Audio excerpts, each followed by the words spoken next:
করছে, মেলাতে এসেছে। কি সুন্দর না ঠাকুরটা, অসাধারণ। এখানে একটা কান্না পুজো পুরো অসাধারণ হয়েছে ঠাকুরটা। চলো তো যাই।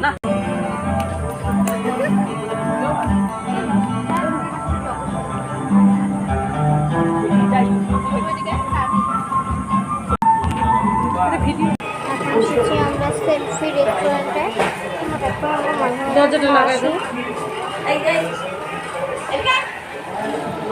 খাওয়ার সময় দেখা করছি। আজকেও নাচ আছে, তাই জন্য আজকেও আমি বেশ সুন্দর করে সেজে গেছি। এটি গ্রামের মধ্যে কেমন লাগছে বলবেন? কালকের লুকটা ভালো লাগছিল না আজকেরটা?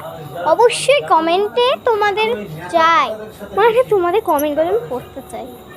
আর আমি যদি পারি 250 হতে সাবস্ক্রাইব করতে, তাহলে আমি একটা কিউ এনে দেবো। জানি সবাই লক্ষ লক্ষতে কিউ এনে দেয়, আমার ইচ্ছা করলো সবাই দেখে, তাই বলে রাখলাম। মাস্টারকে কই দেখো বাচ্চা ললিপপটা নাচ করা হয়েছে। মাস্টার কইল আর গোবিন্দ জয়ন্তী বড় মাত্র